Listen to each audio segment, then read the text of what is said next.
My wife became a doctor and celebrated by filing for divorce the same day. I signed without argument and disappeared completely. My wife became a doctor on a Friday. On that same Friday afternoon, she filed for divorce. Not a week later. Not after a fight.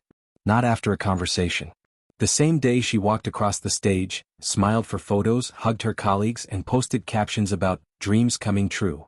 That night, while her coworkers laughed over champagne, she slid a manila envelope across our kitchen table and said almost casually, "I think it's time we go our separate ways." No anger. No tears. No hesitation. Just paperwork. I looked at the divorce papers. Then I looked at her. She was glowing. Not just happy, relieved. Like she had finally outgrown something she'd been dragging behind her for years. That something was me. "I already talked to a lawyer," she added. "You don't need one if you don't want. It's clean. Fair. Fair." That word echoed in my head while she checked her phone, responding to congratulations from people who had no idea her marriage was ending between sips of champagne. I didn't argue. I didn't beg. I didn't ask why. I picked up a pen and signed. She looked surprised. Not relieved. Not guilty. Surprised. As if she had prepared herself for a fight and instead found an empty room. She smiled thinly. "Thank you for making this easy." She had no idea what easy was about to cost her. The years before the fall we met when she was still a pre-med student. She had ambition in her eyes and exhaustion in her bones. Late night studying. Early morning labs. Constant pressure. I was already working nothing glamorous. A stable job. Long hours. Predictable paychecks. I paid the rent when she couldn't. I cooked when she studied. I listened when she cried about failing exams, cruel professors, impossible expectations. I believed in her when she didn't. When she got into med school, everyone congratulated her. But privately she told me, "I couldn't have done this without you." I believed that too. So I worked more. Sacrificed more. Waited more. Vacations turned into maybe next year. Dinners became leftovers eaten alone. Conversations turned into schedules and stress. I became the background noise of her life. Necessary. Invisible. But I stayed. Because I thought love was endurance. When success changed her, med school hardened her. Residency sharpened her. And somewhere along the way I stopped being her partner and became her past. She corrected my grammar in front of friends. Mocked my job as comfortable. Stopped asking my opinion altogether. When she introduced me, it was always, "This is my husband." Never my name.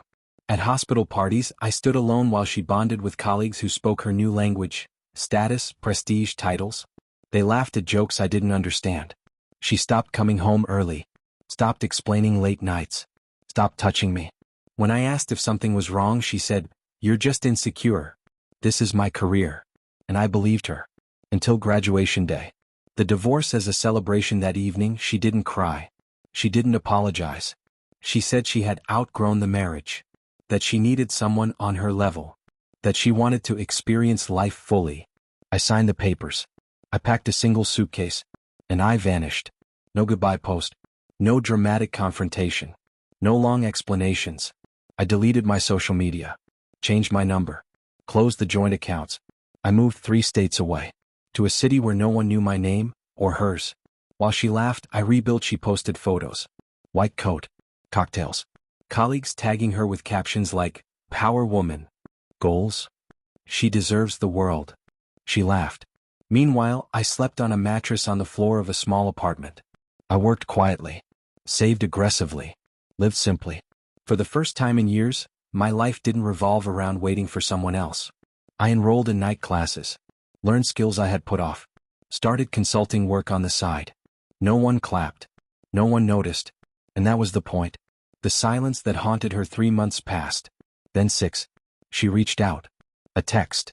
"Hey, I hope you're doing okay." I didn't reply. A week later, "I think we should talk." Nothing. Then came the calls. Missed calls.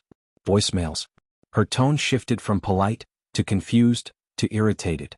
Finally, one message broke through the noise. "Why are you acting like I don't exist?"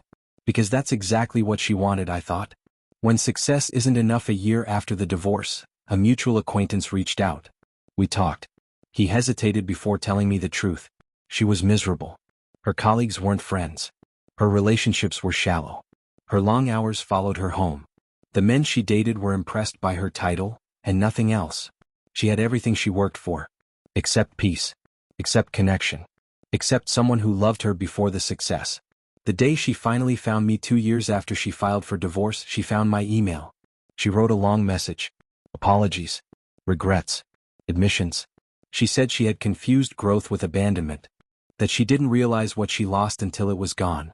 That she missed the man who believed in her when no one else did. She asked if we could meet. Just to talk. I stared at the email for a long time. Then I closed it.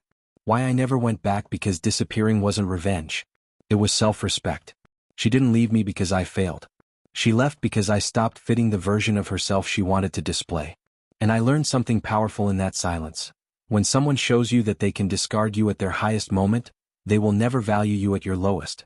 Where I am now, I live quietly. I work for myself. I wake up without dread. I laugh without performing. I am loved not for my potential, not for my usefulness, not for what I can provide, but for who I am. She became a doctor. I became free. And if you're reading this while standing in the shadow of someone who's climbing over you, remember this: sometimes the greatest success isn't proving them wrong. It's disappearing so completely that their version of you no longer exists.